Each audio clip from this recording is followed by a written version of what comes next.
అందరికీ నమస్కారం. Rheumatoid ఆర్థరైటిస్కి drugs వాడుతున్నారా? సో కీళ్ళవాతం అంటారు. బాడీలో ఉన్నటువంటి మోకాళ్ళు ప్లస్ భుజాలు, ఎల్బోస్, మోచేతులు ప్లస్ ఈ వేళ్లతో సహా ఇన్ఫెక్షన్ వస్తాయి. దీనివల్ల మొత్తం అది ఇన్ఫెక్షన్ కంటిన్యూ అవుతూనే ఉంటుంది. ఒక దురదృష్టం ఏంటంటే ఈ ఇన్ఫెక్షన్ అనేది బయట నుంచి రాదు, మన బాడీలోనే తయారవుతుంది.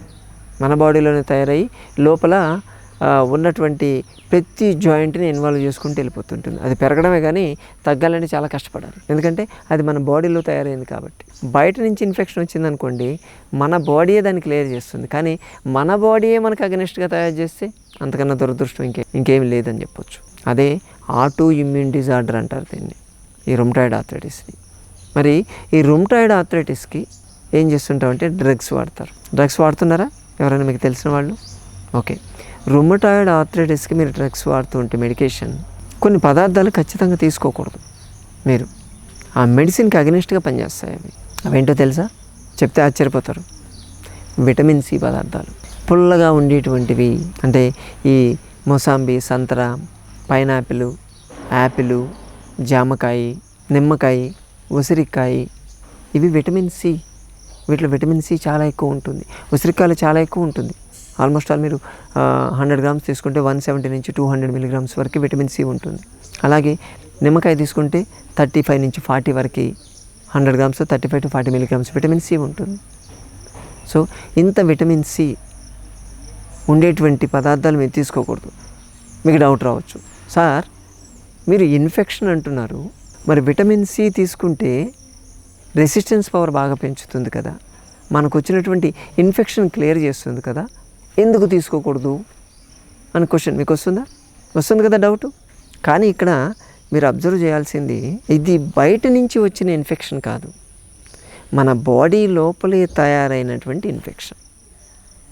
అంటే ఈ రొమటాయిడ్ ఆర్థరైటిస్లో ఏమవుతుందంటే యాంటీబాడీస్ అని చెప్పి ఉంటాయి మన బాడీలో. అంటే బయట నుంచి బ్యాక్టీరియానో వైరస్ బయట నుంచి వస్తే ఈ యాంటీబాడీస్ ఏం చేస్తాయంటే డైరెక్ట్గా ఆ బ్యాక్టీరియాని, వైరస్ని అటాక్ చేసేసి దాన్ని చంపేస్తాయి, మనం సేఫ్.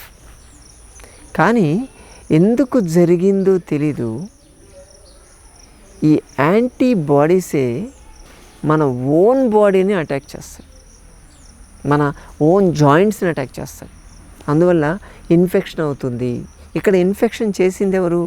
మన బాడీలో ప్రొడ్యూస్ అయినటువంటి యాంటీబాడీస్ మాత్రమే. సో మీరు విటమిన్ సి తీసుకుంటే మన ఇమ్యూనిటీ రెసిస్టెన్స్ పవర్ పెరగాలి. రెసిస్టెన్స్ పవర్ పెరగాలంటే ఏమవుతుంది? పెరిగితే ఏమవుతుంది? ఈ యాంటీబాడీస్ ప్రొడ్యూస్ అవుతాయి. బ్యాక్టీరియా, వైరస్ మీద అటాక్ చేసే యాంటీబాడీస్ ఏవైతే ఉన్నాయో అవే పెరుగుతాయి. సేమ్ అవే వచ్చి మన జాయింట్స్ని అటాక్ చేస్తున్నాయి కదా.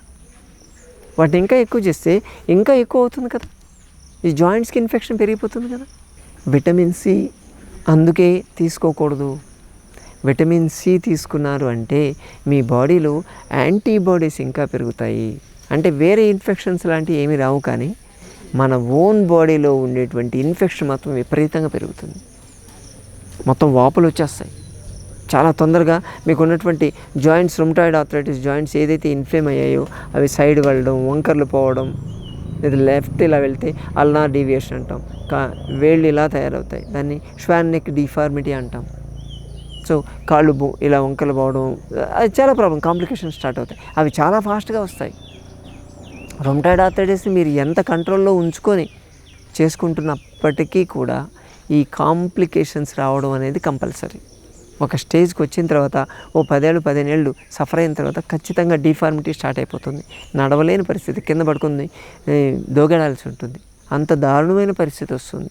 మీరు డ్రగ్స్ వాడుతూ జాగ్రత్తలు తీసుకుంటే, దాంతోపాటు తెలియక మీరు ఎటువంటి విటమిన్ సి పదార్థాలు కానీ మీరు కానీ తీసుకున్నారనుకోండి, అది ఇంకా ఫాస్ట్గా వస్తుంది. 5-6 సంవత్సరాలకి వచ్చి మీ మీద పడుతుంది, చాలా ప్రాబ్లం అవుతుంది. కాబట్టి మిత్రులారా గమనించండి, ఈ విటమిన్ సి పదార్థాలు మీరు తీసుకుంటే మాత్రం మీరు వాడేటువంటి రొమటాయిడ్ ఆర్థరైటిస్ టాబ్లెట్స్ పనిచేయవు, దానికి అగ్నిస్ట్గా పనిచేస్తాయి. అది పనిచేసేదానికన్నా ఈ విటమిన్ సి ప్రొడ్యూస్ అయ్యే యాంటీబాడీస్ ఎక్కువైపోతుంటాయి. అందుకని చిన్న లాజిక్ అంతే, దీంట్లో లాజిక్తో అనలైజ్ చేశాను దాన్ని.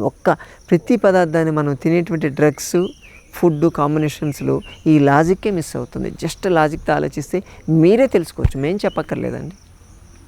కాబట్టి మిత్రులారా, ఎవరైనా సరే తెలియక ఇటువంటి చేస్తుండే మరి ఎప్పటికీ మానేయాలంటే ఆల్మోస్ట్ ఆల్ ఈ డ్రగ్స్ ఎప్పుడు వాడతాం కాబట్టి మానేయాల్సే ఉంటుంది, తప్పదు. ఈ రుమటాయిడ్ ఆర్థరైటిస్తో ఉన్నప్పుడు విటమిన్ సికి సిట్రస్ ఫ్రూట్స్ కాకుండా వేరే పదార్థాలు ఏదైనా అంటే బొప్పాయి పండు లాంటివి లేకపోతే కాకరకాయ లాంటివి ఇటువంటి వీటి ద్వారా ఏదైనా ట్రై చేస్తే బెటర్. కొంతవరకు వేరే ఇన్ఫెక్షన్స్ లాంటివి ఏమి రాకుండా జాగ్రత్త పడుతూ ఈ డ్రగ్స్ని తీసుకొని విటమిన్ సిని కానీ తగ్గించుకోగలిగితే ఆరోగ్యంగా ఉంటామని ఆశించవచ్చు. కాబట్టి ఎవరైనా వాడుతూ ఉంటే ఇది చెప్పండి. తెలియక వాడతారు చాలామంది, డ్రగ్స్ తీసుకొని హెల్త్ స్పాయిల్ చేసుకున్నట్టు అవుతుంది. తప్పకుండా ఫాలో అవుతారు కదా, విని వదిలేయొద్దండి, దీన్ని ఇంప్లిమెంట్ చేయండి లైఫ్లో. మరోసారి మరో వీడియోతో మళ్ళీ కలుసుకుందాం. నమస్తే.